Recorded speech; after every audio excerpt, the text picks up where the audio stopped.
നമ്മൾ വിശ്വാസ പ്രമാണം ചൊല്ലുമ്പോൾ ഇങ്ങനെയാണ് ചൊല്ലുക. സർവശക്തനായ പിതാവും ആകാശത്തിൻ്റെയും ഭൂമിയുടെയും സൃഷ്ടാവുമായ ദൈവത്തിൽ ഞാൻ വിശ്വസിക്കുന്നു. അവിടുത്തെ ഏകപുത്രനും ഞങ്ങളുടെ കർത്താവുമായ ഈശോ മിശിഹായിലും ഞാൻ വിശ്വസിക്കുന്നു. ഈ പുത്രൻ പരിശുദ്ധാത്മാവാൽ ഗർഭസ്ഥനായി കന്യകാമറിയത്തിൽ നിന്നും പിറന്ന് പന്തിയോസ് പിലാത്തോസിൻ്റെ കാലത്ത് പീഡകൾ സഹിച്ച് കുരിശിൽ തറയ്ക്കപ്പെട്ട് മരിച്ചടക്കപ്പെട്ട് പാതാളങ്ങളിൽ ഇറങ്ങി മരിച്ചവരുടെ ഇടയിൽ നിന്ന് മൂന്നാം നാൾ ഉയർത്തു സ്വർഗത്തിലേക്ക് എഴുന്നള്ളി. നമ്മളിങ്ങനെയാണ് വായിക്കുന്നത്.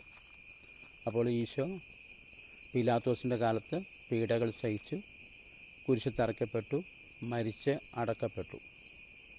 അതായത് അരിമത്ഥ്യക്കാരൻ ജോസഫിൻ്റെ കല്ലറയിലാണ് ഈശോ അടക്കപ്പെട്ടത്. അങ്ങനെ അടക്കപ്പെട്ട ഈശോ പാതാളങ്ങളിൽ ഇറങ്ങി എന്ന് പറയുന്നു. അപ്പോൾ മരിച്ച് അടക്കപ്പെട്ട ഈശോ എങ്ങനെയാണ് പാതാളങ്ങളിൽ ഇറങ്ങുക? ഉയർക്കാതെ, ഇല്ല അവിടെ നിന്നും മാറ്റപ്പെടാതെ. അതായത് അരിമത്ഥ്യക്കാരൻ ജോസഫിൻ്റെ കല്ലറയിലാണ് ഈശോ അടക്കപ്പെട്ടത്. ആ അടക്കപ്പെട്ട ഈശോ എങ്ങനെ പാതാളത്തിലിറങ്ങി? അവിടെ നിന്ന് എങ്ങനെ പാതാളത്തിലേക്ക് പോയി? എന്നിട്ട് പറയുകയാണ് മരിച്ചവരുടെ ഇടയിൽ നിന്ന് മൂന്നാം നാൾ ഉയർത്തു.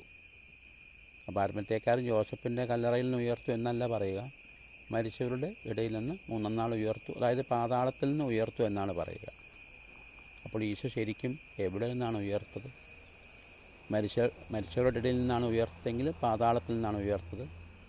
അതല്ല എങ്കിൽ അരിമത്ഥ്യക്കാരൻ ജോസഫിൻ്റെ കല്ലറയിൽ നിന്നാണ് ഉയർത്തതെങ്കിൽ മരിച്ചവരുടെ ഇടയിൽ ഉയർക്കുന്നതിന് മുമ്പ് പോവുക സാധ്യമല്ലല്ലോ, പാതാളത്തിൽ പോവുക സാധ്യമല്ല. അപ്പോൾ പാതാളങ്ങളിൽ ഇറങ്ങി മരിച്ചവരുടെ ഇടയിൽ മൂന്നാം നാൾ ഉയർത്തു എന്നാണ് പറയുക. മൂന്നാം നാൾ ഉയർത്തത് മരിച്ചവരുടെ ഇടയിൽ നിന്നാണ്, അതായത് പാതാളത്തിൽ നിന്നാണ്. പിന്നെ സ്വർഗത്തിലേക്ക് എഴുന്നള്ളി. മൂന്നാം നാൾ ഉയർത്തു, സ്വർഗത്തിലേക്ക് എഴുന്നള്ളി. മൂന്നാം നാൾ ഉയർത്തു, പിന്നെ 40-ാം നാൾ സ്വർഗത്തിലേക്ക് എഴുന്നള്ളി എന്നുള്ളത് പറയുകയായിരിക്കില്ലേ കൂടുതൽ ശരി? ഏതായാലും വിശ്വാസം എന്നുള്ളത് ബുദ്ധി കൊണ്ട് മനസ്സിലാക്കേണ്ട കാര്യമല്ല, ദൈവത്തിനെന്തും സാധ്യമാണ്. അതുകൊണ്ട് നമുക്ക് വിശ്വസിക്കാം. ദൈവം നമ്മെ അനുഗ്രഹിക്കട്ടെ.